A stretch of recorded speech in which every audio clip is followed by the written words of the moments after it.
My childhood sweetheart girlfriend never imagined, even in her dreams, that just because she was busy taking care of a younger male classmate and didn't answer my call, by the time she came back to look for me, she would learn that I had already gone to Germany to build my career. At first, she didn't take it seriously. She thought I had only left in a fit of pique because she was getting too close to that underclassman. Convinced that I could never let go of the 20 years of feelings we had shared. But when she chased all the way to Germany to coax me into coming back, and saw me growing closer and closer to the company's female secretary, her world finally collapsed. Chapter 1. Orange City. A torrential downpour. In front of me sat my birthday cake. In the empty living room, only a single small lamp was lit. The candlelight flickered, illuminating the offer letter placed beside it, embossed with large golden letters. Back then, the artificial intelligence model I developed had doubled the group's profits. Just as I was about to go to Germany to truly spread my wings, my girlfriend, Willow, begged me again and again not to be apart from her. So I stayed in Orange City. Now the German branch was in crisis. They were doing everything they could to invite me over, even offering company shares and a promotion to vice president of the group. I agreed, because today was my birthday, and Willow didn't even come home. Instead, she appeared in the social media post of her younger male classmate, Makoto. In the photo, she was tutoring Makoto. Their faces were almost touching, and the gentle, tender smile on her profile was impossible to hide. That photo pierced my eyes like a sharp thorn. George, when you turn 25, we'll get engaged. Okay. That year, we made our promise, and today was my 25th birthday. We met when we were 5, becoming what everyone called childhood sweethearts. At 20, she confessed to me, crying as she said she wanted to spend her life with me. At 22, she wanted to pursue a PhD. So I gave up further studies and started working early just to earn more tuition money for her. Yet everything I did still seemed to fall short, never enough. Now Willow used conferences and research papers as excuses, and the distance between us kept growing. Even the last message on my phone was a lie she sent that afternoon. Working on my paper tonight. I'll be back late. I gave a bitter smile. It wasn't that Willow didn't have time. She was just spending all of it being lovey-dovey with her underclassmen. Forget it. Though my heart was cold, I still wanted to finish this birthday. I had once imagined countless beautiful futures with Willow, but at this moment, they all burst like bubbles and vanished. I looked at the candle that was about to burn out and slowly closed my eyes. 25 years old. Leave Willow. Leave her forever. After saying that, I blew out the candle in one breath. Then I resolutely signed my name on the offer letter. Once the contract was signed, I would have to leave for Germany in a week. By the time Willow came back, it was already 2 a.m. The night was heavy and dark. When she opened the door, she saw me sitting on the sofa, silently smoking. The table had been cleaned spotless. The candles on the cake had long since gone out. Willow frowned. As she changed her shoes, she spoke casually, almost impatiently. Why are you smoking again? Put it out and open the window. The place reeks. How am I supposed to live like this? It's your birthday today. I was too busy. I'll make it up to you later when I have time. In the shadows, my face was utterly calm, though inside my emotions were in turmoil. I slowly exhaled a smoke ring, my voice low. What exactly were you busy with? Chapter 2. Smoke curled through the air, the sharp lines of my profile outlined under the dim light. Something stirred in Willow's heart, yet she suddenly felt that the men in front of her seemed unfamiliar. A trace of guilt flashed through her eyes. She avoided my gaze and said, I was urgently dealing with an SCI paper. My advisor kept me for a long time. Didn't you see my message? Listening to Willow deliver that lie without even blushing, I suddenly let out a soft chuckle and crushed the cigarette but hard against the ashtray. Even though I already knew this would be her answer, a nameless ache still surged in my chest. Seeing me stub out the cigarette, Willow sat down on the sofa and smoothly changed the subject. I got you a present. Open it and take a look. If you don't like it, we can still exchange it. She pulled a brand new gift box out of her bag, then casually picked up a lighter and went to relight the candles. At that moment, the phone left on the coffee table suddenly vibrated. I glanced over lightly and saw the contact name on the screen, Makoto. Several messages, sent by her younger male classmate. Senior, are you home yet? Thanks so much for today. I'll treat you to a romantic Western dinner next time. Along with those overly intimate lines was even an I love you sticker. It felt as if my heart had been stabbed hard. I opened the gift box. Inside was an exquisite wristwatch. Its surface was covered with sapphire blue crystal fragments, but I had said more than once that I didn't like blue, and it was exactly the same model as the one Makoto had shown in his social media post. So it turned out she had just picked up an extra one while buying his. Thanks, I replied casually, then tossed the watch into the drawer of the coffee table. If this had happened before, I would definitely have exploded and demanded a clear explanation. But now, none of it mattered anymore. My sincerity had been betrayed again and again. I no longer wanted to force anything. Willow didn't notice it, the resolute look in my eyes, the face that had lost all expression, suddenly showing a hint of relief. I wanted my wish to come true. Let it end like this. Let me leave cleanly. Everything about this woman, I wanted none of it anymore. Before the cake was even finished, a phone call came in.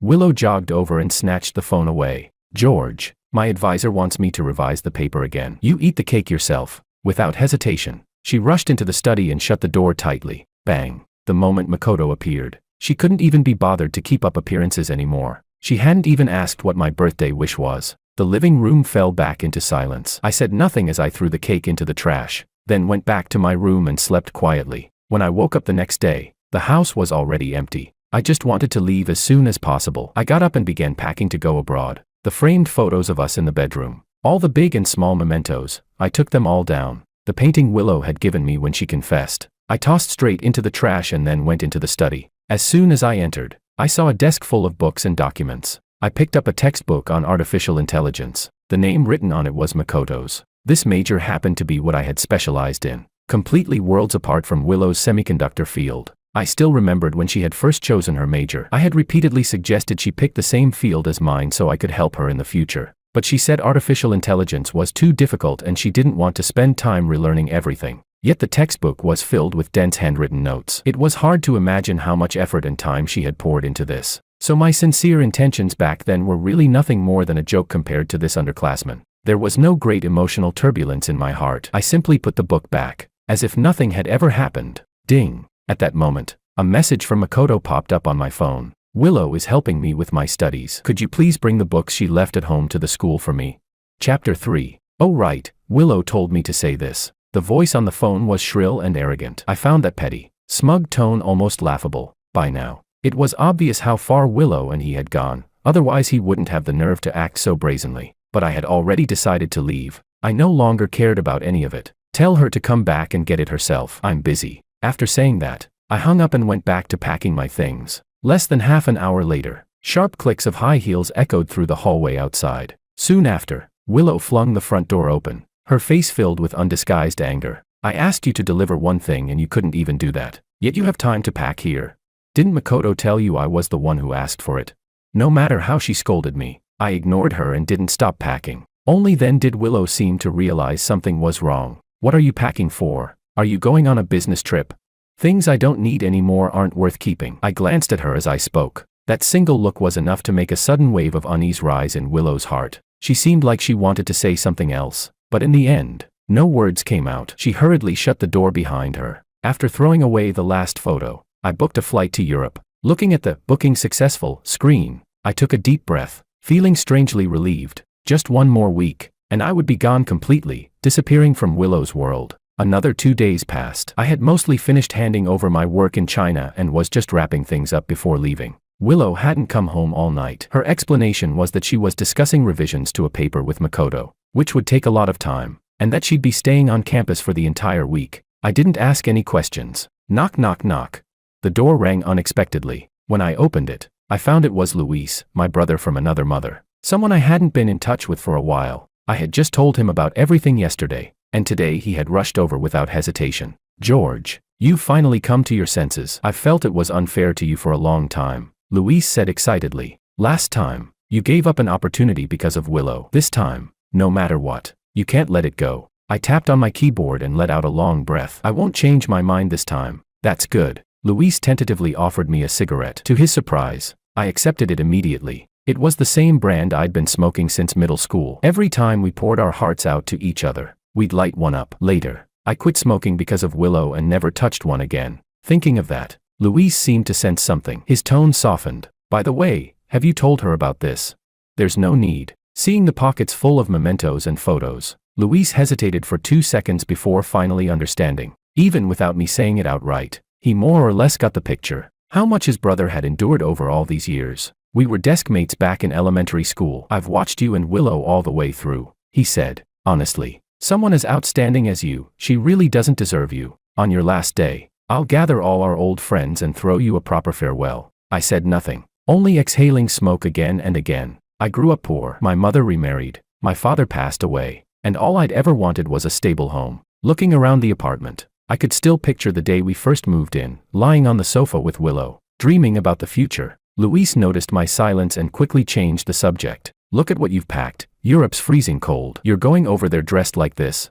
Come on. I'll take you out to buy some necessities. The two of us bought quite a few things along the way, but when we were picking out a down jacket, we ran into Willow by accident. She was holding hands with Makoto. Strolling through the mall, she was carefully helping him choose a jacket, thoughtfully zipping it up for him. No matter how you looked at them, they were exactly like a couple deeply in love. Chapter 4. At that moment, Makoto also noticed me. He even deliberately reached out to stroke Willow's cheek, and she didn't dodge at all. My heart grew colder. Seeing Willow take the initiative to walk to the counter to pay, Makoto quickly stepped toward me. Since you've already seen it, there's nothing more for me to say, he said, lifting his chin with a hint of mockery. I'm officially going to pursue Willow now. From here on, we'll rely on our own abilities. Don't expect me to let go. Luis, standing beside me, couldn't hold back anymore and was about to throw a punch. I stopped him and merely let out a soft laugh. Then I wish you success. A woman I don't want anymore. What does it have to do with me if you get her? Hearing that, the smug look on Makoto's face instantly darkened. He had long heard about my academic achievements, and as someone in the same major, he was even more eager to prove that he was better than me. Hey, I know you're just putting on a tough front, he sneered. The way you used to simp for her, she told me everything. But you don't understand what she wants at all. She not only likes young research talents like me, she also loves my sense of romance. By then, Luis's face was already flushed red with anger. He couldn't stand watching his brother being provoked like this. He rushed forward, grabbed Makoto by the collar, and roared. You're not even worth a single hair on my brother's head. What he is today might be what you can only dream of tomorrow. Makoto had been hit where it hurt, yet instead of fighting back, he shouted. Go on, hit me if you dare. Makoto clearly thought Luis wouldn't actually do it, but the very next second, Luis threw a punch. Makoto staggered and fell hard to the ground. Watching this, I found it strange. This guy was far too calculating to be someone who couldn't dodge at all. Sure enough, the next second, Willow came rushing over in panic. She anxiously helped Makoto up. When she looked at me, her eyes were filled with uncontrollable anger. George, why did you hit him? I'm so disappointed in you. Makoto covered his face and put on a pitiful act as he tried to persuade her. Senior, George might just be jealous. Don't blame him. We really have been spending too much time together. Didn't I already say I'd stay with Makoto for a while? How can you be this narrow-minded? Willow checked Makoto's injuries, her tone full of reproach and concern. Seeing this scene, I couldn't even be bothered to explain. Damn it, you really know how to act for a grown man, believe it or not. Luis clenched his fists, ready to teach him another lesson, but I patted his shoulder and said calmly. No need to get tangled up in this. Let's go. Only then did Luis stop. The two of us turned and walked away. Behind us, the anger on Willow's face slowly turned into surprise. Wait, why are you buying so many things? Don't we still have bedding at home? They're dirty. Time to replace them. I didn't even turn my head. My flat voice carried an inexplicable chill that made Willow feel uneasy. She suddenly noticed how thinly dressed I was, while the Makoto beside her was wearing the imported down jacket she had just bought. She hurried after me. If you wanted a down jacket, you could have just told me. It's not like I wouldn't buy one for you. This time, I didn't respond at all. In the blink of an eye, another 3 days passed. Willow didn't come back. She didn't even send a single message, but I thought it was better that way. After all, if she did come back, she would immediately see the 2 suitcases by my door, and everything related to me in that apartment had already been cleared out completely. Page after page was torn from the calendar. I sat in the corner of the sofa, silently counting the days. Time really flew. In the blink of an eye, there was only one last day left. Chapter 5. The final night. Luis specially organized a farewell party just to see me off. The moment I pushed open the private room door, a swarm of familiar brothers rushed over. Bang. Wishing our brother a meteoric rise, prosperity all the way. Party poppers went off one after another, and the room instantly filled with a lively, celebratory atmosphere. I froze for a moment, then suddenly smiled in relief. With friends like these here to send me off, what regrets could I possibly have?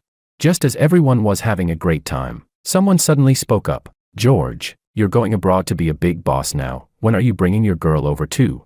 Your woman can't be away from you for even a moment. Last time you went on a business trip, she practically clung to you. Luis's expression changed immediately. Before he could stop it, I smiled and said calmly, no need. We're breaking up soon. The moment those words fell, the entire room plunged into dead silence. Everyone looked stunned, as if they couldn't believe what they had just heard. This was George.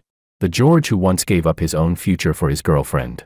Just as they were about to ask more, The door of the private room suddenly opened. Willow stood at the entrance, her face glowing with happiness, her arm hooked through Makoto's. "You're all here already. I only saw Luis's message after I got off work. He said you were getting together, so I brought a junior along. You don't mind, do you?"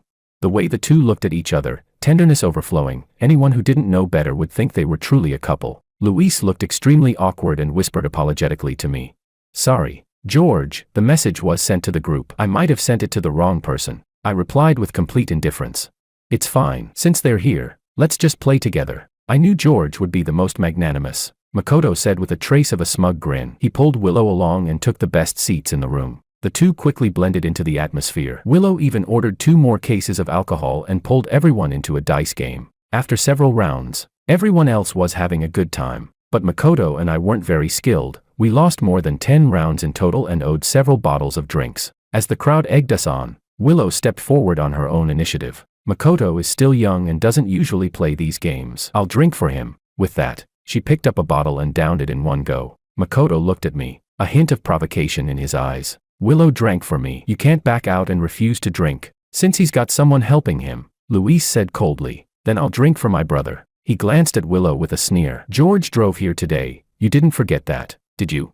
At those words, Willow's heart skipped a beat. She instinctively looked at me, but seeing my calm, indifferent expression, she felt she hadn't done anything wrong after all. The two of them continued playing more and more enthusiastically, laughter filling the private room. I sat quietly in the corner and lit a cigarette. Willow said she came to the gathering, but in reality, she just wanted me to accept Makoto. Everything she did was indirectly for Makoto's benefit, but I had already let go. I didn't care anymore. The gloom in my heart completely lifted. I picked up the microphone and ordered a song. It was Willow's favorite, a song I had hummed countless times before, but now she was busy laughing and fooling around with Makoto, not hearing it at all. When deep love runs aground, I awaken and choose to let go. By the time the song ended, Willow had missed even the final line. Time quickly reached 1 a.m. After everyone had their fill of fun, we left the KTV. Makoto and I hadn't been drinking, so the two of us were responsible for driving everyone home. The headlights illuminated the narrow road ahead, and I felt a faint chill seep in.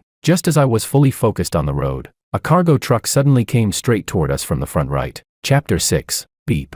The cargo truck veered off its lane, smashed through the guardrail, and came charging toward us in reverse. I flicked the steering wheel and slammed the brakes, managing to bring the car to a stop. Screech.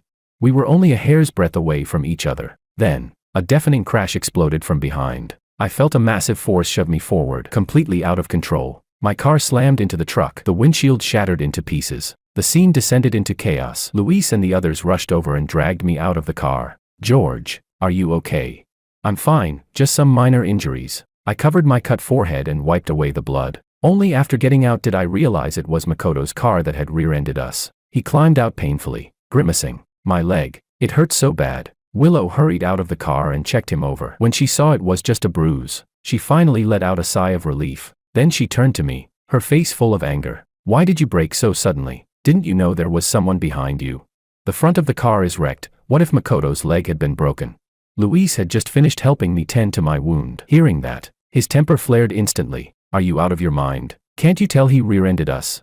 He was that far back and still crashed. His driving is trash, and he still has the nerve to get behind the wheel."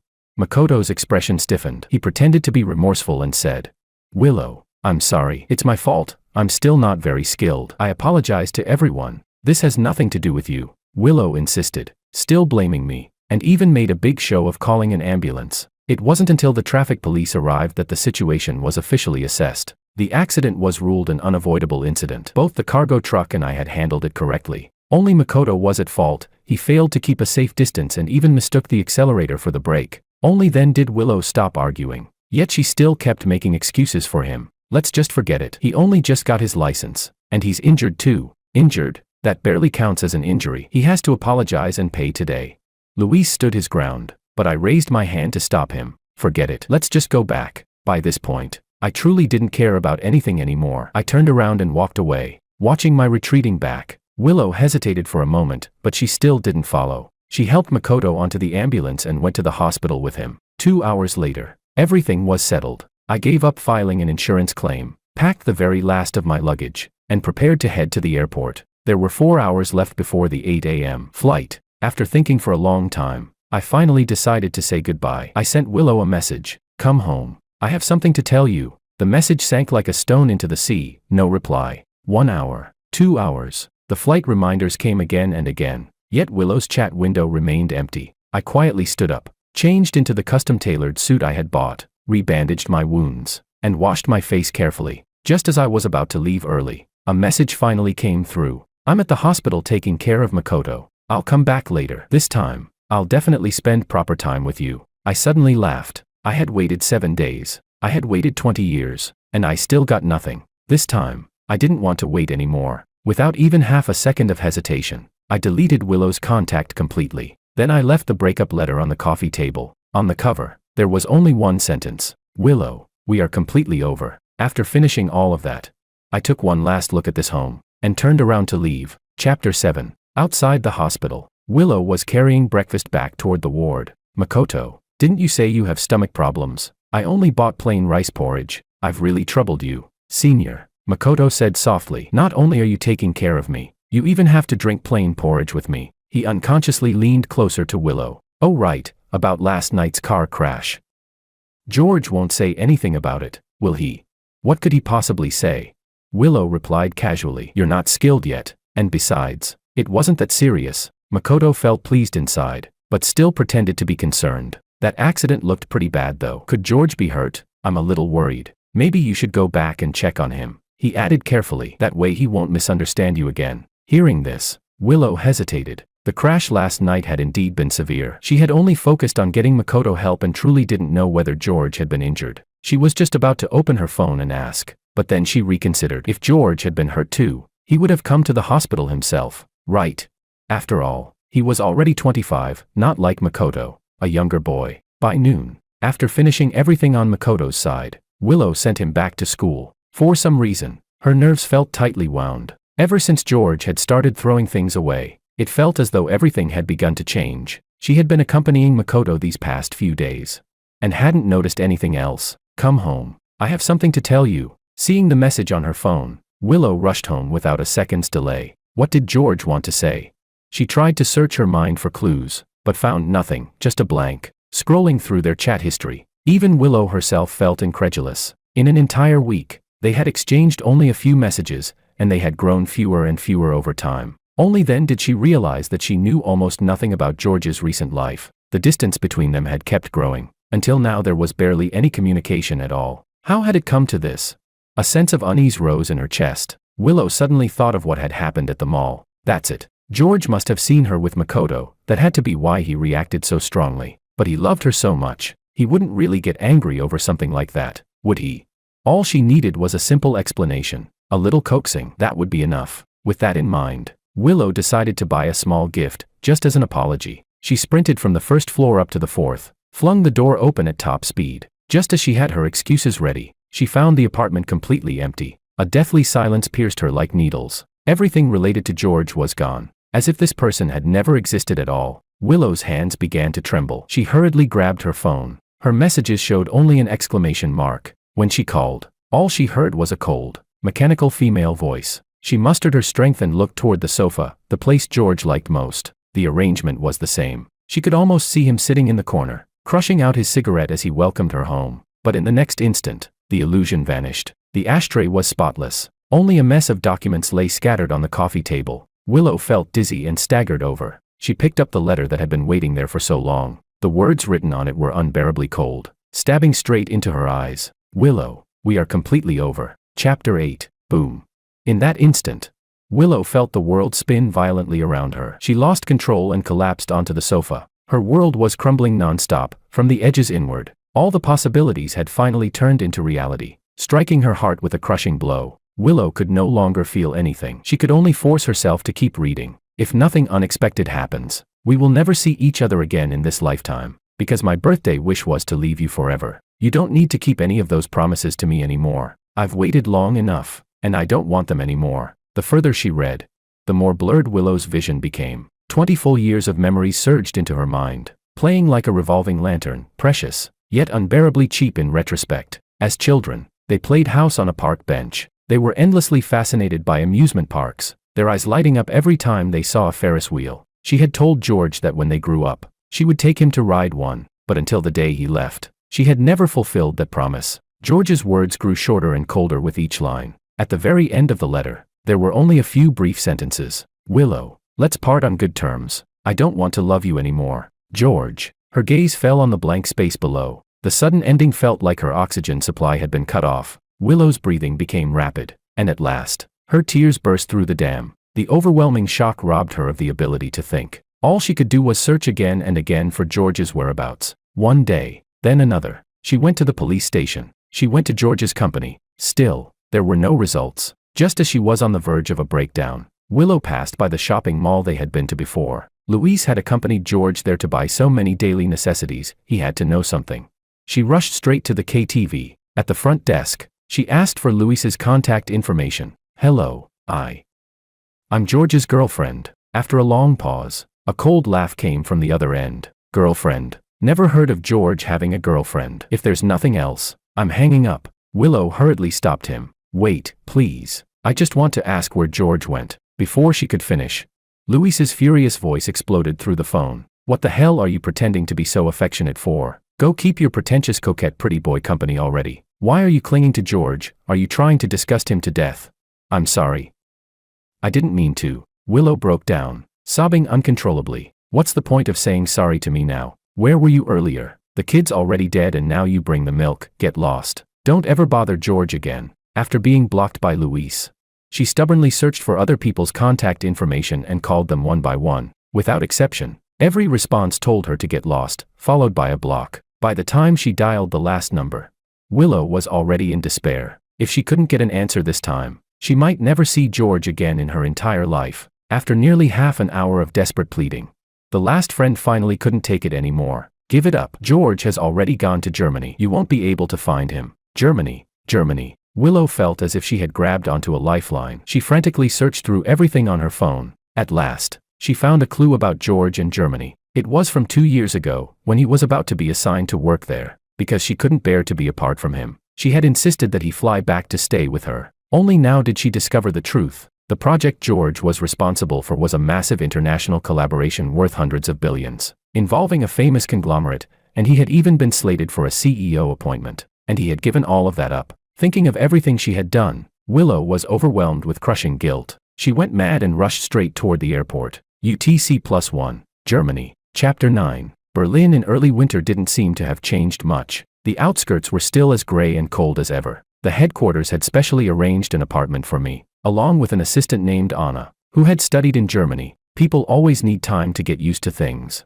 Anna comforted me. I wasn't used to it when I first came either. You'll be fine after a while. Once this project is finished, you'll be promoted to deputy CEO. Keep it up. I nodded. This collaboration was a major international project. The big data model development had reached the G3 stage. As long as I improved the search issues, it could be put into use in 6 months. My mind was completely occupied with work. I didn't even notice the farewell rumble. The bus carrying Anna drove away. When the lingering warmth dissipated, a thin, fragile figure appeared across from me, slowly walking this way. I felt a flicker of confusion when I finally saw who it was. Only a faint ripple passed through my heart, then everything returned to calm. Willow looked utterly disheveled. Her hair and face were a mess, and she was dressed far too lightly. It was hard to imagine how she had managed to find this place all by herself in a foreign country. George. Her eyes were filled with excitement, her voice hoarse. I'm sorry. I didn't move. My hands stayed in my pockets as I quietly watched her. I'm sorry, George. I was wrong. She hurried toward me in 3 quick steps, about to pull me into a hug, but suddenly froze. She was afraid, carefully watching my reaction. I still didn't move. Even the depths of my gaze were completely still, like a lifeless lake. What do you want? My words were clean and distant, like those of a stranger. I came to apologize to you. Before Willow could finish speaking, I turned around and walked away. She quickly followed, her heart pounding wildly. We walked one in front of the other, just like back when we used to stroll home together. Only this time, when I saw her hands frozen red from the cold, I didn't warm them against my chest anymore. I didn't drape my coat over her shoulders either. A moment later, I walked into a restaurant. Willow followed silently behind, like a child who had done something wrong. What surprised her was, I ordered 2 veal steaks. I slid 1 plate over to her, my gaze never once landing on her. After this meal, go back. Willow froze for a second, then pleaded. George, we've known each other for 20 years. I really can't live without you. We've already broken up, I said calmly. She still refused to give up. Even if we broke up, we can get back together. I know I've done a lot wrong. Just give me one more chance. Okay. I cut the steak cleanly in half with my knife. Give me a reason. A reason. Willow suddenly went blank. Only then did she realize that she didn't have a single reason she could put forward. All that past sweetness had been built solely on the foundation of my love for her. I had given so much for her, yet she herself had no capital to give anything back. She fell silent. So did I. After the meal ended, I turned and left without hesitation. Willow didn't follow this time. She only stared at my retreating figure, her eyes reddening, as if she had finally made up her mind. George, I will definitely repay everything I owe you, tenfold. Chapter 10. Willow made up her mind. She hadn't been able to give me anything before, but it wasn't too late to do so now. So from that day on, she followed me every single day, desperately buying me all kinds of gifts. Whether it was my apartment or the company, she stuck close without leaving my side, waiting punctually at 7 every morning. The branch office was practically turned into a package distribution center. Willow thought that this was what giving meant, that this was how she could win me back. But from beginning to end, I never once looked at her. I even found it unbearably annoying and deliberately took a back route home just to avoid her. A week passed quickly. Anna walked into the data lab holding a gift box and asked me. Another one from her. Where should I put it? I was in the middle of a critical step and had been interrupted. A flash of irritation crossed my eyes. Throw it away. Throw all of it away. From now on, anything she sends goes straight into the trash. Don't come tell me about it again. Okay. Anna replied, nodding thoughtfully. She glanced at the missed calls on my phone, hesitated for a moment, then handed it to me anyway. She's been calling the company line asking for you. As soon as I picked up, I learned that Willow had been detained. Her visa had already expired, yet she stubbornly refused to leave. She had spent all her money on gifts and didn't even have enough left to pay the fine or buy a ticket to be deported. I let out a sigh, ordered the entire data lab to pause work, and rushed out. When I arrived at the detention center, I first paid the fine for her, then went through the full set of procedures before finally settling the matter. Watching my busy figure through the window, Willow felt her heart wrapped in warmth, experiencing a kind of happiness she hadn't felt in a long time. It was as if she were back in that city again, George waking up every morning to make her a hot breakfast. So he still cared about her, as long as she kept persisting. One day she would surely move him. Willow stared at George's back, not daring to look away for even a second.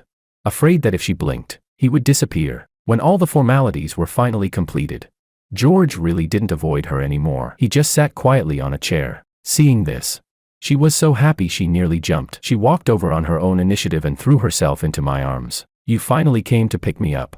But in the very next second, I pushed her away. Stay away from me. For the first time, a look of outright disgust and anger appeared on my face. She asked in shock. What's wrong, George? Haven't you forgiven me already? Forgive you? How am I supposed to forgive you?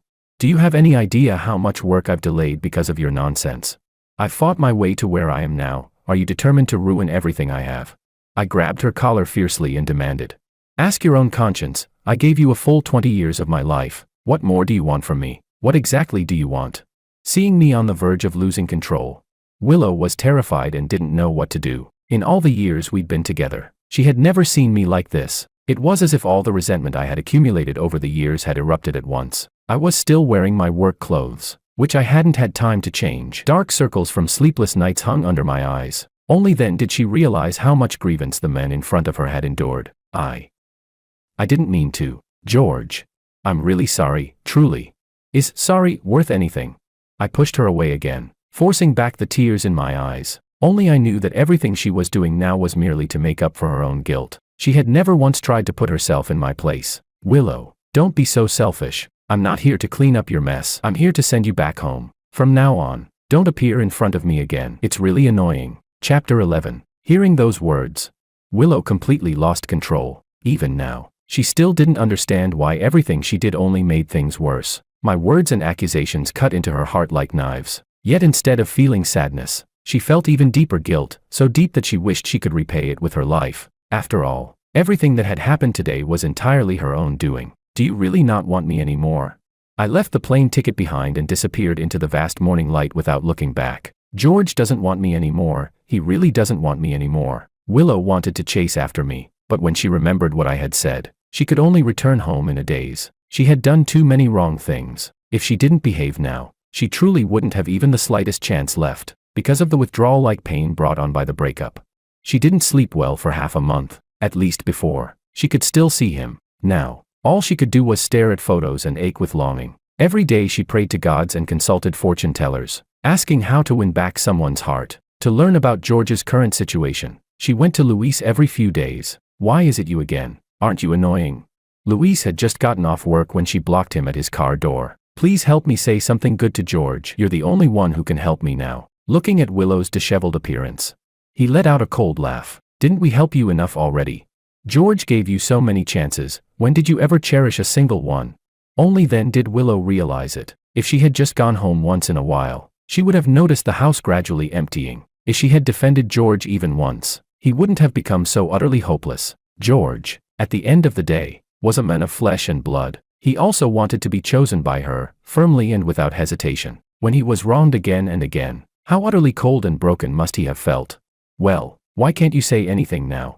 Luis pointed at her and cursed through clenched teeth. "Do you know why you never noticed any of this? Because you were busy being all lovey-dovey with that pretty boy Junior of yours. When did you ever have time to care about George? Now that you've lost him, you finally know pain, and you're really good at putting on an act, aren't you?"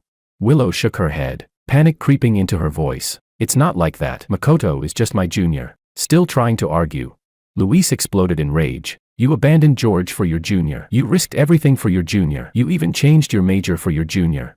If you like him so much, then go be with him. Why are you still clinging to George?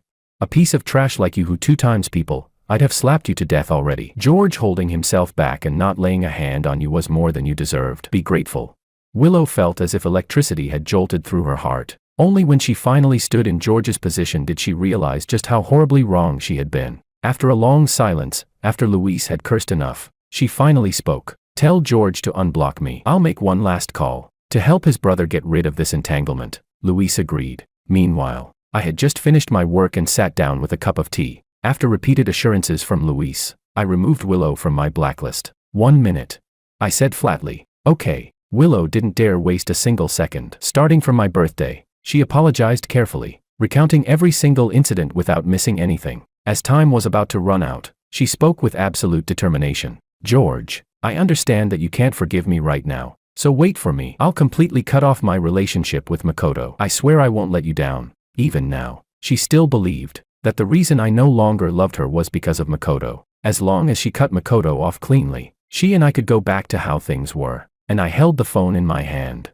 Falling into silence. Chapter 12. Because I had just removed her from the blacklist, I immediately saw all the messages Willow had sent. A full 999 plus messages. Nothing but apologies and memories, so many that it made one feel helpless just reading them. I didn't know what to say anymore. A strange, complicated emotion welled up inside me, and my gaze drifted unconsciously toward the corner. There lay the down jacket she had given me, a Canada Goose jacket worth tens of thousands. It felt wasteful to throw it away, so it became the only thing I kept. But even now, I had never worn it. I wanted to tell Willow that there was no longer any possibility between us. Then a voice suddenly came from the other end of the line. 1 minute is up. By the time the call ended, I had just managed to say that sentence. I didn't know whether she heard it or not. The tea in my hand had already gone cold, and everything was beyond recovery. The winter wind brushed past the window, blowing all the way to Orange City, and carrying with it the approaching season of graduation. With no other choice, Willow returned to school to prepare for things there. Not long after she arrived, Makoto came looking for her. "Willow, I've got good news for you. My paper has been published, and it's gotten quite a bit of attention." Willow simply replied calmly. She handed him a tote bag she had already prepared. "These are the things you gave me. Take them back." Makoto froze, panic flashing through his heart. He had already heard that Willow had disappeared for half a month, supposedly searching for George's whereabouts. And now this. Could it be that? "What's this for? You can't just take back things you've already given," Makoto said with a forced smile. Willow didn't argue. She just shoved the bag into his hands. "Willow, did I do something wrong?"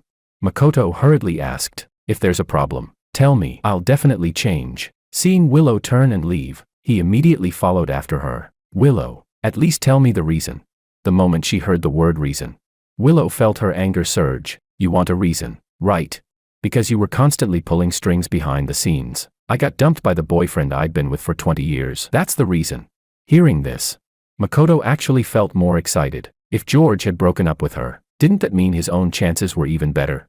She was probably just hurting from the breakup right now. Women were easy to comfort, As long as you stepped up when they were at their most vulnerable, they would become dependent on you. He had succeeded many times before using that exact formula. So Makoto immediately tried to console her. Willow, I know you've been in a bad mood lately, but everything that's past will pass. Don't be sad, you still have me. How about I take you to a movie? Then we can go eat Western food. Willow simply glanced at him. Don't look for me again. Do what you're supposed to do. At those words, Makoto completely panicked. So it was true, she really had no feelings for him. From beginning to end, the one she wanted was always George. No, don't abandon me.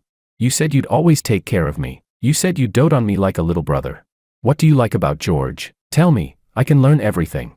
Makoto grabbed Willow's hand tightly. She shook him off impatiently. At a time like this, a grown man was still thinking about being coddled. He truly wasn't comparable to George in any way. Let go right now, or I'll report you for harassment. Originally, considering that Makoto had treated her fairly well, Willow had chosen a quiet, decisive break, but his relentless clinging made waves of disgust rise in her, and the more he acted like this, the more she couldn't help thinking of George. In the end, Makoto let go. His tear-streaked face was filled with resentment and unwillingness. He clenched his teeth, and a sudden thought rose in his mind. Chapter 13. In the blink of an eye. A full 6 months flew by. Spring had arrived in Berlin. The mild oceanic breeze carried a hint of warmth and brightness. I had just finished the final wrap-up work. A message from Willow popped up on my phone. Afraid that I'd find her annoying, she sent exactly one message every day after getting off work, never more. When are you coming back? I miss you so much. I habitually swiped the message away. Anna leaned over with a cheerful grin. What are you looking at? Let me see. Just spam messages. Oh, she shrugged. So, are you going to the gathering tonight? Anna reached out and pressed her small hands onto my shoulders. The project's finished. President Han specially organized a celebration banquet. Of course I'm going, I replied. Why wouldn't I? At the party, we each had a couple of drinks. Looking at Berlin's deep blue night sky, we gently clinked glasses. You've worked hard these past months. I'm not exactly easy to get along with, am I? Not at all, Anna said with a smile. I actually like your personality. She gazed up at the sky and murmured. They all say you're very steady and composed. I think it's a special kind of charm, like this city itself. Very captivating. You're quite the talker. I chuckled. What are your plans for the future? I'll keep being your assistant, Anna said softly. Once I'm officially hired, I can get permanent residency and stay in Germany long term. She looked at me, her eyes sparkling. She had studied abroad for so long that loneliness had long taken root in her heart. It wasn't until George arrived that she finally had someone to admire and a direction to strive toward. Just then, President Han walked over slowly. After a few pleasantries, he went straight to the point. George, this time we really owe it to you. But there's something I need to discuss with you. Please go ahead. The company's plans have changed. Originally, we intended to have you serve as deputy CEO here, but headquarters is still uneasy. Someone as high caliber as you, it's safer to keep you closer to home. I frowned slightly. What do you mean? I plan to transfer you back, President Han said, patting my shoulder. You'll still be promoted to deputy CEO. Don't worry, your benefits will be exactly the same. 3 million a year in salary, plus tens of millions in project bonuses. You'll also participate in company decision-making and receive corresponding shares. I fell silent for a moment. Money, after all, had never really mattered to me, but in the end, I nodded. All right. After President Han left, I remained quiet for a long time. A trace of disappointment flickered through Anna's eyes, and her smile faded. Feeling lost all of a sudden, she asked, a bit. Your situation with her really isn't that important, Anna said gently. The more seriously you treat it, the harder it is to let go. She swirled her wine glass. The soft lights reflected on her clear, delicate face. I thought about it and felt she made sense. She seemed to understand me well. Every time, she could cut straight to the heart with a single sentence. Then I'll head back home tomorrow, I said. I'll ask them to take good care of you. Anna turned her head away. Though she felt deeply reluctant, she could only bury her feelings inside. With George's personality, her confession would only fall on deaf ears. No need to trouble yourself, she said lightly. If you're gone, staying at the company won't be much fun anyway. We'll talk about it later. I seemed to sense something, but still said, take good care of yourself. We'll work together again if there's a chance. Okay. The next day, the plane landed at Orange City Airport. After half a year, I finally set foot on this land again. Several friends had specially booked a high-end restaurant to host a welcome-back dinner for me. Well, if it isn't CEO Wang himself, back to let the brothers enjoy the good life. 6 months and you somehow look even younger. Of course he does, he's been frozen half to death over there. The moment I stepped into the restaurant, the atmosphere turned lively. I couldn't help but smile. But when my eyes caught sight of the abrupt figure standing at the entrance, that smile slowly faded. Chapter 14. Willow was dressed beautifully today, yet it still couldn't hide the dark circles of exhaustion beneath her eyes. She looked around anxiously and finally spotted our group. Months of pent-up longing spilled out all at once, making her voice tremble. "George, you finally came back to see me. Is this woman stalking us?" Louise frowned and motioned for everyone to head into the private room first. Willow followed closely behind and stepped forward, grabbing me directly. "George, why didn't you tell me you were coming back? You've gotten thinner overseas. Come home and I'll cook for you, help you regain some weight." I moved her hand away and spoke flatly. "What does that have to do with you?" Even faced with such coldness, her face was still full of smiles, without the slightest hint of discouragement. Louise and the others really couldn't stop her anymore, so they had no choice but to let her come in. Willow was overjoyed, feeling as if she had been acknowledged. "George, I've been seriously studying artificial intelligence these past 2 weeks. I want to do the same kind of work as you in the future. How long are you staying this time? Are you not leaving anymore? I've completely cut ties with Makoto. Please, talk to me." Just then, Makoto walked in as well, excitedly hooking his arm around Willow's. "Willow, I got an interview invitation." Ever since Willow dumped him last time, he had worked desperately to change himself. He had even applied to the same STER group where George worked. He had molded himself more and more into George's image, thinking that would make her change her mind. Willow turned her head, her expression changing instantly as she shouted, "Why are you here? Didn't I tell you I'd completely cut ties with you?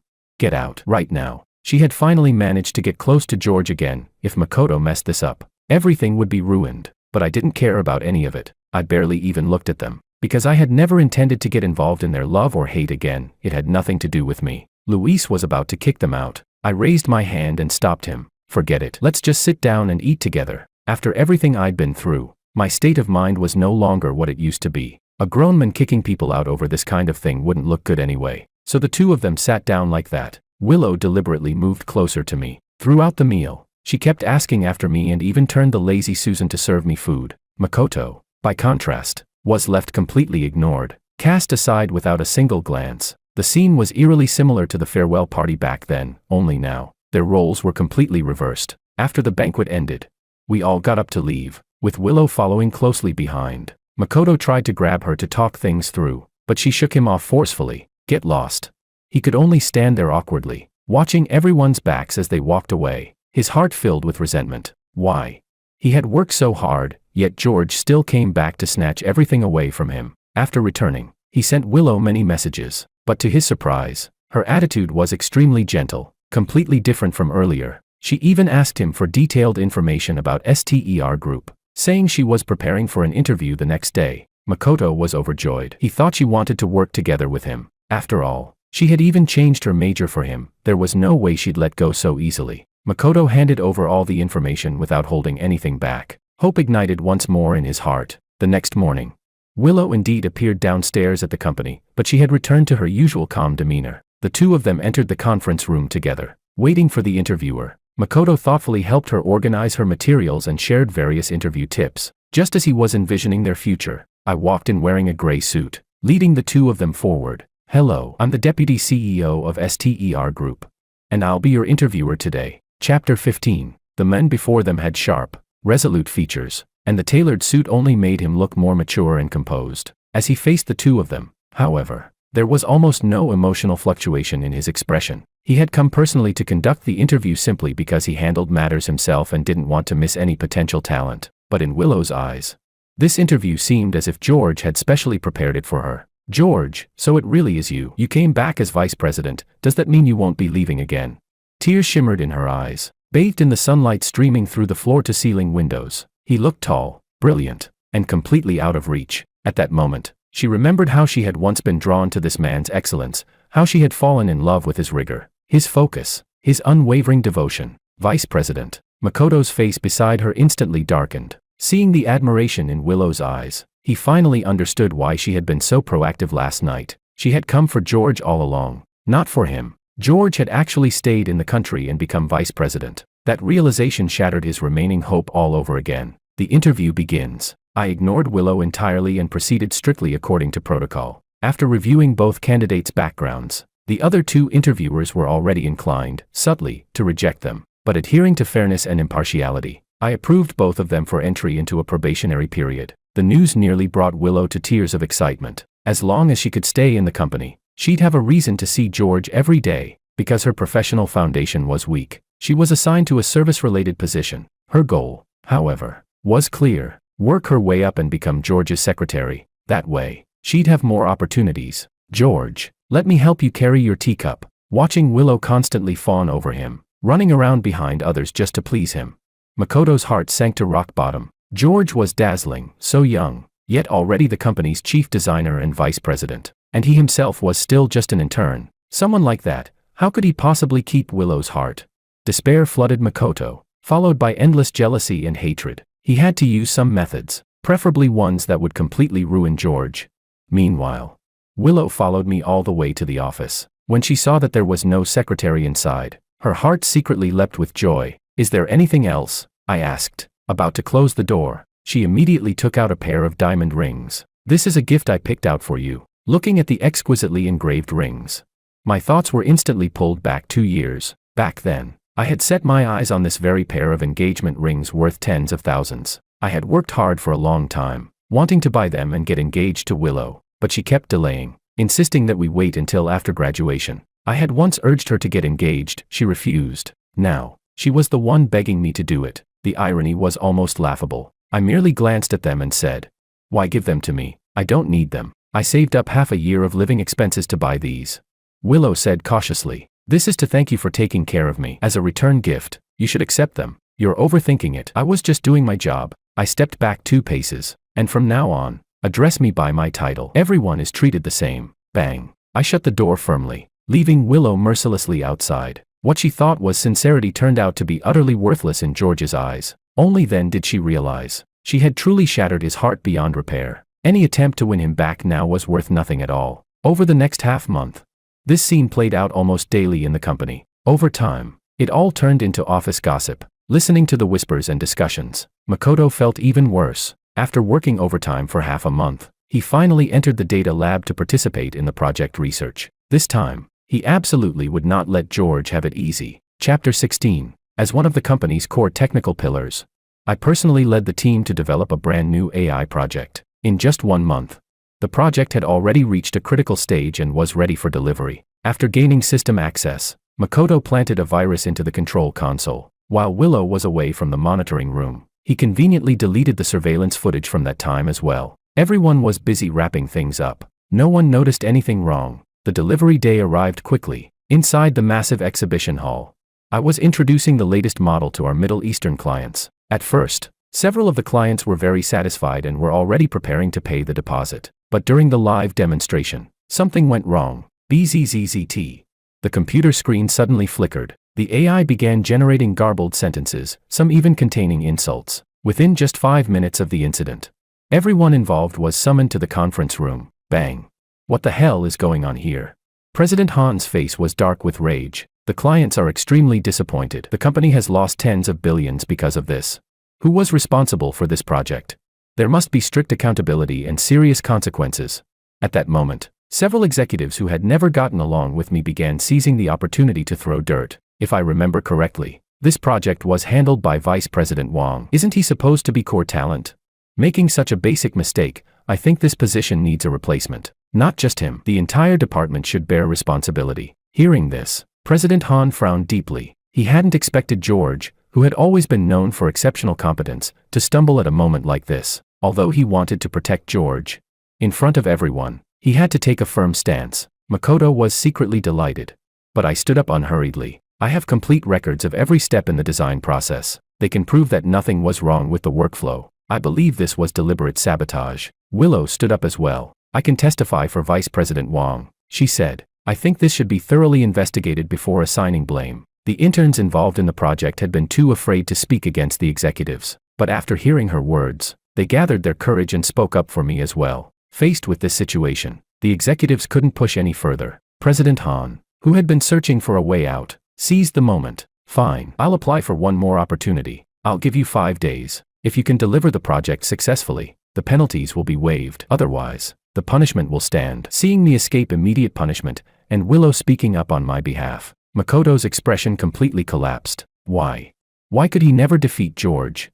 Why did Willow trust and side with George so completely?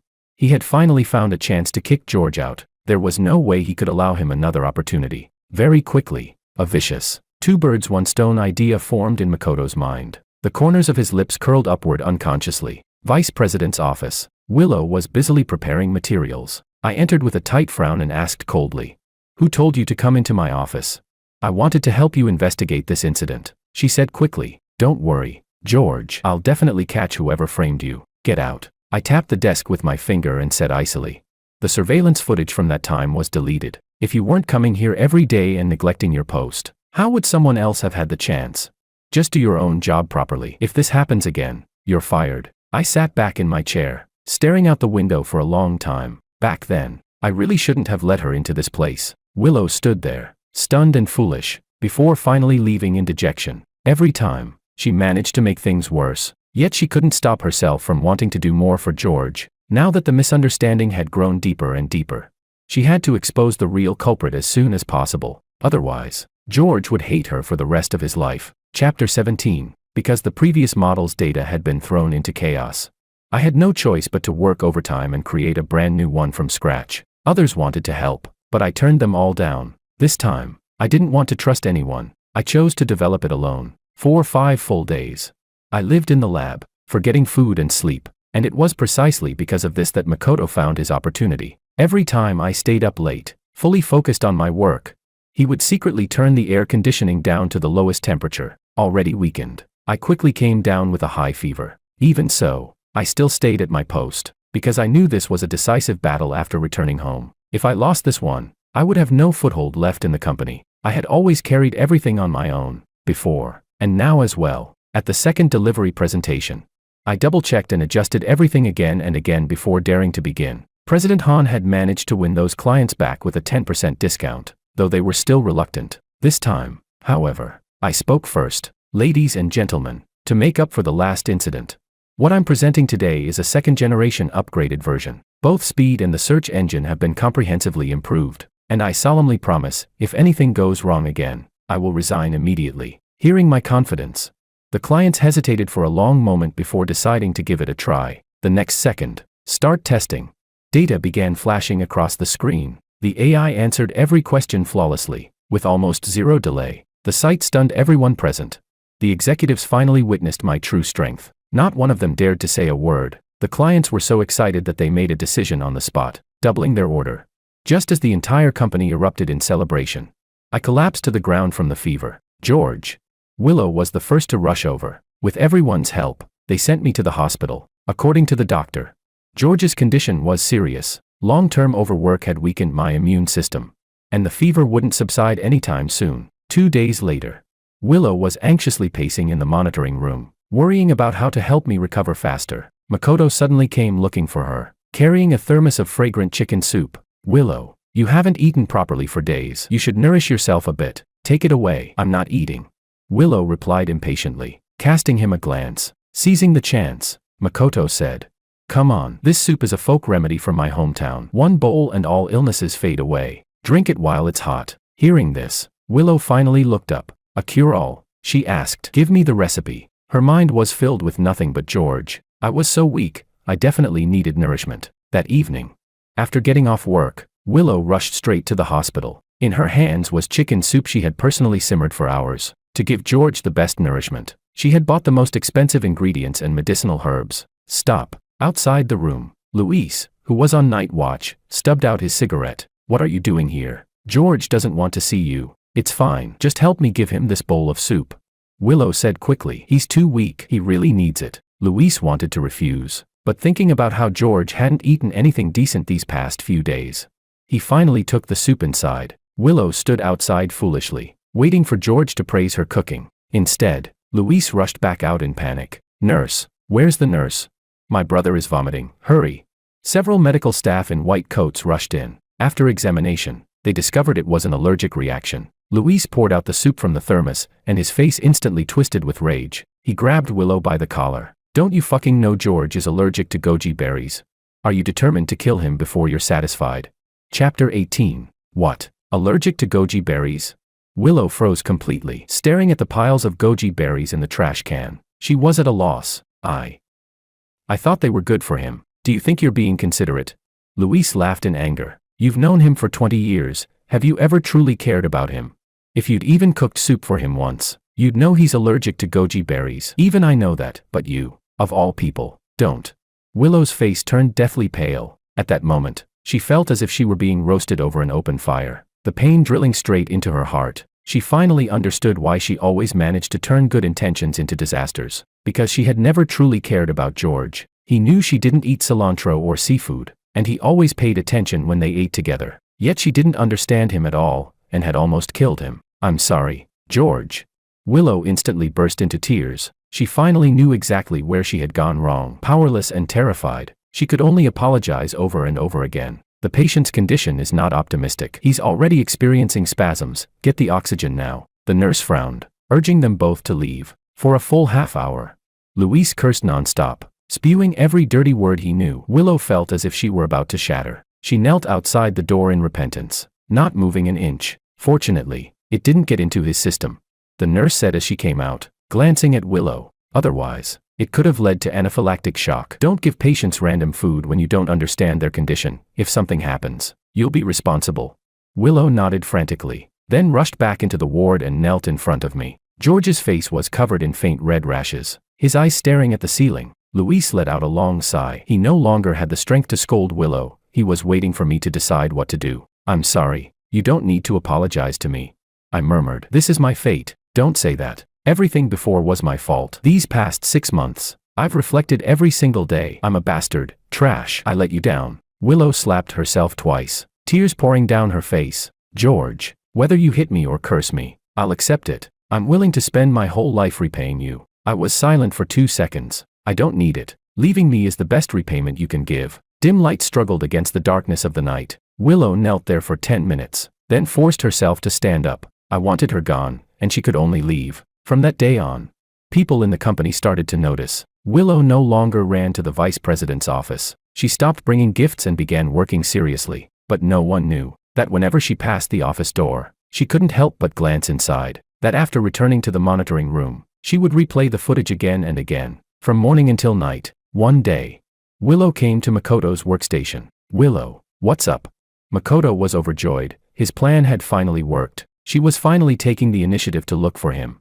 At that moment, he felt as if his life were about to undergo a major change. So you finally figured it out. Willow, no matter how others treat you, I'll always love you. His affectionate confession received no response. Willow directly opened his drawer and precisely pulled out a black USB drive. Makoto, do you have anything you want to say? Her voice was cold, so cold it trembled. Makoto's expression changed. I don't know what you mean. I picked up that USB drive the other day. I haven't looked at what's inside. Chapter 19. I reviewed an entire month of surveillance footage. I know every single detail. To catch the real culprit. Willow had watched the recordings at least twice a day, although she hadn't found direct evidence of Makoto entering the control console. Other cameras clearly showed him sneaking around with a USB drive in hand. If nothing unexpected had happened, there was definitely a problem with that USB drive, no matter how Makoto tried to argue. The moment the USB drive was detected to contain a virus, the truth was finally exposed. Willow, please, don't. He begged desperately. If you expose me, my entire life will be ruined. When you were hurting George, did you ever think about this day? Willow trembled with rage. She wanted nothing more than to tear Makoto apart on the spot. I didn't do it on purpose, Makoto cried. I just wanted to use the USB drive to download files. I didn't know there was a virus on it. He immediately switched to a pitiful act, kowtowing repeatedly until his forehead was split and bleeding. Seeing his miserable state, Willow couldn't help feeling a flicker of hesitation. It also reminded her of how humble and desperate she herself had been in front of George. After spending so much time together, she had once believed that this junior didn't seem like someone truly that vicious. Seeing Willow hesitate, Makoto secretly rejoiced. She was still under his control. She must still have feelings for him. My good sister. He sobbed, tears streaming down his face. You know I'm not that kind of person. I've never blamed George. I know this is all my fault. So I've been doing everything I can to make it up to both of you. Willow's heart finally softened. But in the next second, she noticed a medical examination report on Makoto's desk. Because the name on it was unmistakably George. Why do you have his medical report? Makoto didn't even have time to react before the report was snatched away. Willow froze. The page was filled with red highlighted data. Low immunity. 5 allergens. Among them, Goji berries. Only then did she finally understand everything. Makoto, you're not human. Smack. Makoto felt a burning pain on his face. All his smugness vanished instantly, replaced by sheer terror. Willow, I know I was wrong. Please don't expose me. I'll apologize to George. I'll be his servant if I have to. Get out. Willow's eyes were bloodshot, her voice hoarse. If she had never gotten involved with Makoto in the first place, none of this would have happened. When she thought of George lying pale on the hospital bed, her heart ached dully. Makoto, I will never forgive you. From today on, don't ever appear in front of me again. Willow violently flung the report into Makoto's face and rushed straight toward the CEO's office. 1 hour later, the entire company issued an official announcement. The police also arrived to investigate. Makoto's actions had not only harmed the company's interests but had already crossed into serious criminal territory. The company filed a lawsuit against him. His belongings were thrown out, and he collapsed on the floor, utterly despairing. He had only wanted to win Willow back. What had he done wrong? Love, career, life, 20 years of struggle. And now he had nothing. Colleagues looked at him with disgust and contempt. Meanwhile, George was promoted again, his salary raised, admired by everyone. The stark contrast gradually twisted Makoto's mind. George, this is all because of you. I will never let you go. Never. After Makoto was taken away for investigation, the company finally returned to calm. Because of her role in exposing the truth, Willow was credited with merit and given the chance to become a full-time employee. President Han even allowed her to choose her promotion path. So, he asked, do you want to go to the marketing department or the management department? Chapter 20. Just before getting off work, President Han suddenly called Willow into his office. The marketing department and the management department would both suit you. If you're willing, I can transfer you right away. Willow hesitated, then asked tentatively, can I be a secretary? A secretary? That's more of an administrative role. President Han looked puzzled. Whose secretary do you want to be? Vice President Wang's. That won't work. Vice President Wang already has a secretary. Hearing this, Willow froze. You didn't know. President Han continued. A young woman just joined today. She'd interned here before, so she was converted to full-time directly. In the underground parking garage. I'll give you a ride. This area isn't convenient for the subway. I looked at Anna standing in front of me and asked casually, by the way, why did you suddenly come back to the country? My course has ended. Anna stuck out her tongue playfully. What? Don't tell me you didn't want me back. Am I that annoying? How could you be? I lightly pinched her cheek. You're always putting labels on me. Come on, let's go. Just as we got into the car, Willow appeared. She stared in shock at Anna sitting in the passenger seat, then asked me unwillingly, George, who is she? Before I could answer, Anna suddenly smiled gently and leaned into my arms. Hello, I'm George's secretary, and also his girlfriend. May I ask what you need? Facing this younger, prettier girl, Willow's jealousy exploded almost instantly. Everything had still seemed possible, but now, it was completely over. At that moment, she finally understood. The pain and helplessness George had once endured were now magnified hundreds, thousands of times within her. George, she's lying, right? Willow forced a stiff smile. She just arrived today. Say something, just tell me whether it's true or not. I haven't bothered you these days. She added hurriedly. I just wanted to work quietly for you. Please, just tell me the truth. I gripped the steering wheel, my gaze unusually calm, even though the truth wasn't exactly what she thought. I had no desire to return to the life I once lived. I no longer loved Willow, and I certainly didn't pity her. Yes, I said flatly, I'm dating her. Anna added smoothly. We met back in Germany. Does Miss Liu have any other questions? No. Willow shook her head blankly, despair already crawling through her heart. All she could do was watch the car drive away, forcing herself to maintain the last shred of dignity in front of another woman. Inside the car, you've been dealing with this every day since you came back? Anna asked thoughtfully. More or less. She really is persistent. Anna said softly. Looks like she truly can't let you go. She probed carefully. Do you still have feelings for her? I shook my head. I don't know why you all keep asking that. If a person can develop feelings for someone, I said calmly, then they can also lose them. There's nothing in this world you can't forget. If there is, then it just means time hasn't been enough. That makes sense. Anna giggled. Then how about you treat me to a meal, to reward my performance today? What kind of vice president treats his secretary to dinner?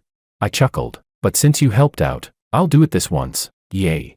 Anna cheered, gazing out the window in high spirits. To return to the country sooner, she had spent months pushing herself to finish her courses early. Thankfully, George hadn't reconciled with Willow. A girl's little feelings were impossible to hide. I had known all along, and had deliberately left the secretary position vacant. But I wasn't stable yet, and I didn't want to respond to this relationship for now. I'd always been a serious, responsible person. I would never juggle emotions like some people did. At the restaurant, Anna ate heartily, as if she wanted to stuff everything into her mouth at once. She'd been abroad for too long, her obsession with Chinese food had reached an extreme. Watching this girl with zero concern for her image, I couldn't help but smile. Whenever I was with her, I felt unusually relaxed. Oh, let me ask you something.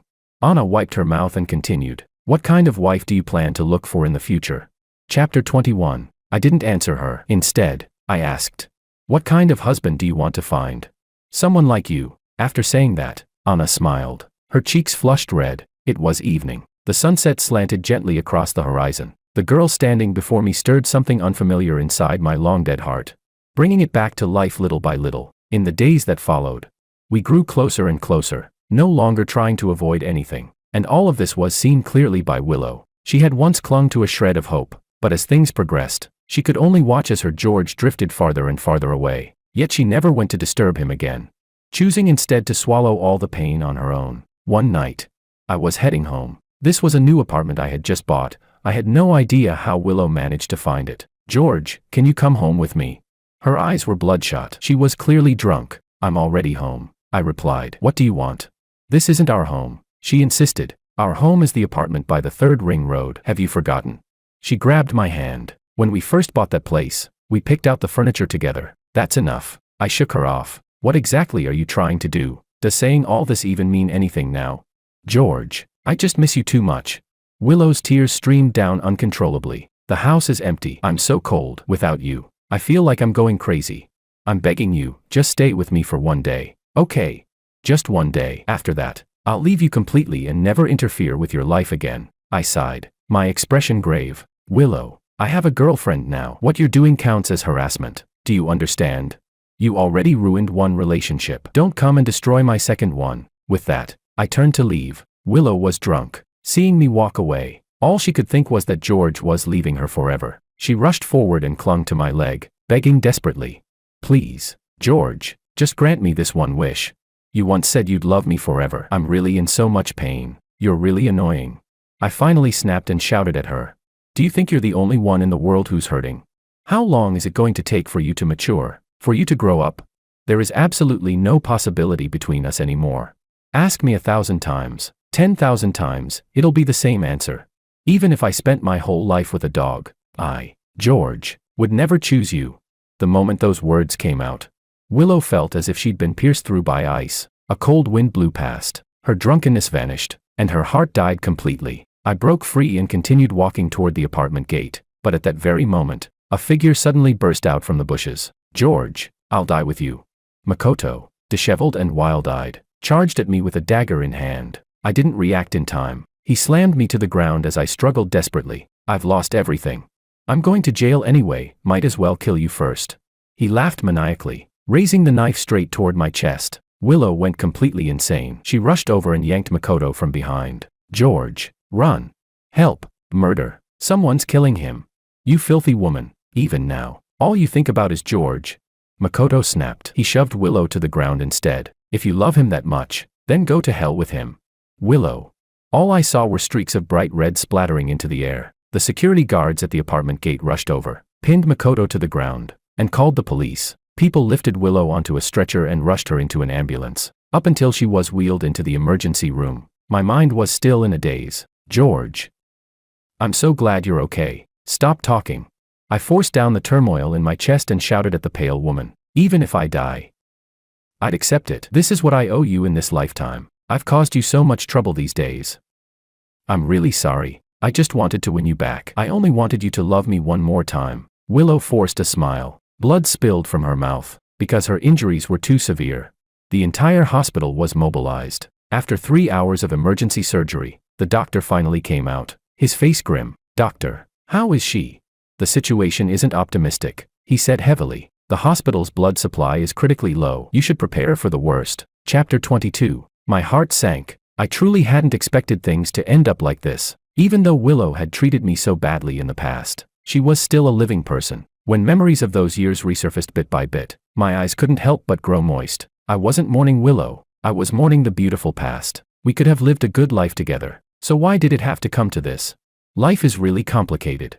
Louise sighed. How am I even supposed to judge her?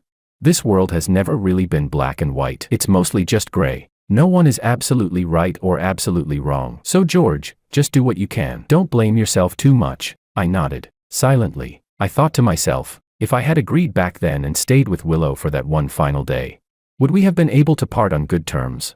Just as I was lost in thought, several doctors suddenly rushed in, wheeling large bags of blood from outside. This was transferred from the neighboring hospital. Hurry, start the transfusion. There's still hope, move. Everyone.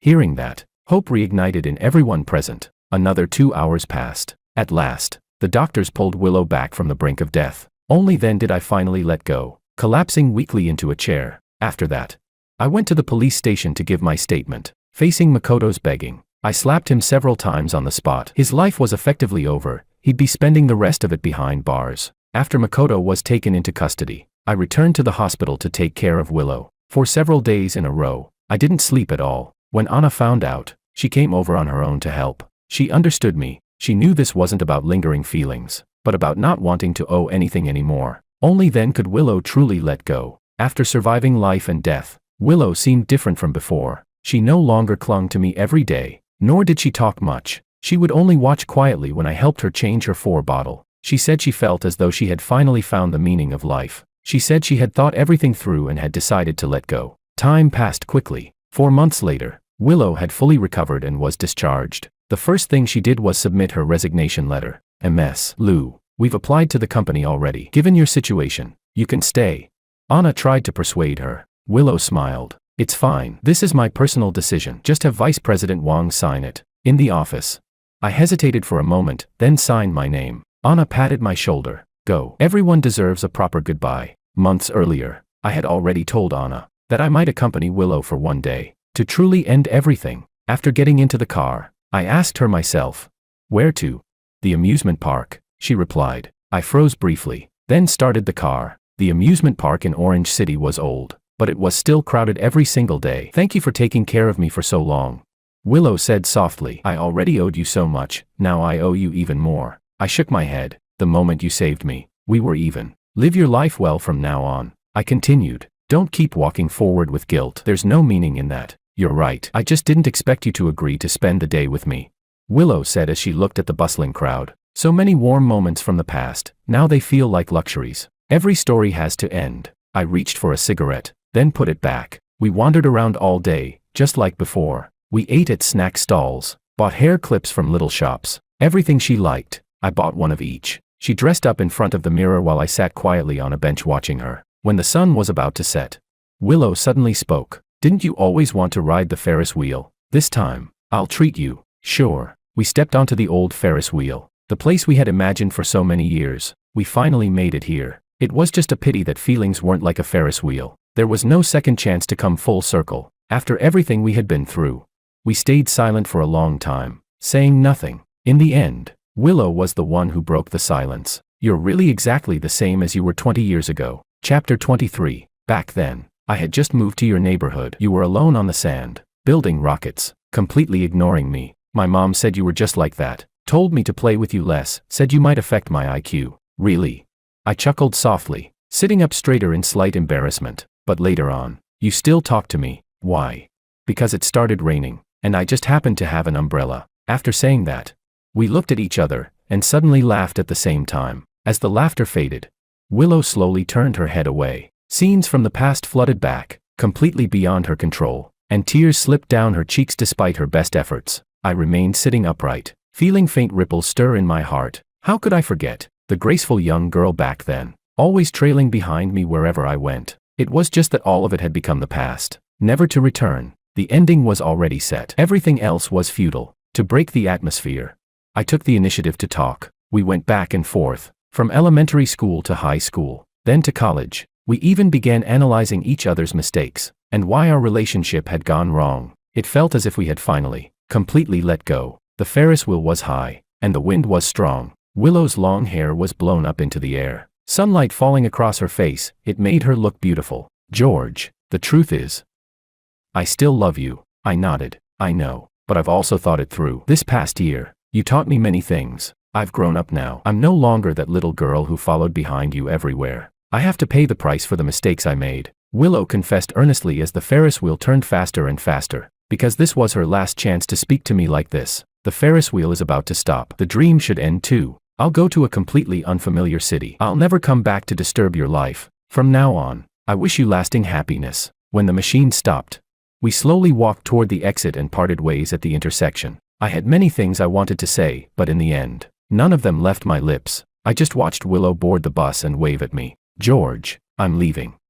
Take care." In the blink of an eye, the bus had already disappeared into the distance. The mist cleared, and nothing appeared. Willow didn't stay. She finally left. Questions, regret, tension, all dissolved into relief in the next moment. Drifting away with the wind, I let out a long breath. It was time for me to live my new life too. Time passed quickly. Another late autumn arrived. During that time, Willow vanished as if she had evaporated from the world. There was no news of her at all. As for me, I adjusted completely. Not only did I achieve major success at work, my relationship with Anna also flourished passionately. In the blink of an eye, my birthday arrived again. All the beautiful and painful memories alike turned into bubbles at the moment I turned 26. On that same day, I chose to hold my wedding with Anna as well. Double happiness. George, happy birthday, and congratulations on your wedding. The wedding venue was lively and filled with joy. I kissed Anna, and she returned it with equal fervor. At this moment, we had finally gotten what we wished for. I have to say, CEO Wang really thinks of his brothers.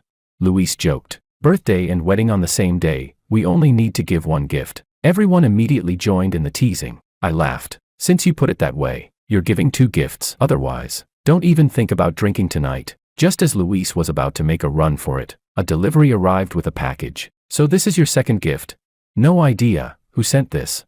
Everyone was confused. When the package was opened, it turned out to be a cake, signed anonymously. The moment I saw the message on it, I understood everything and smiled softly. Happy 25th birthday, George.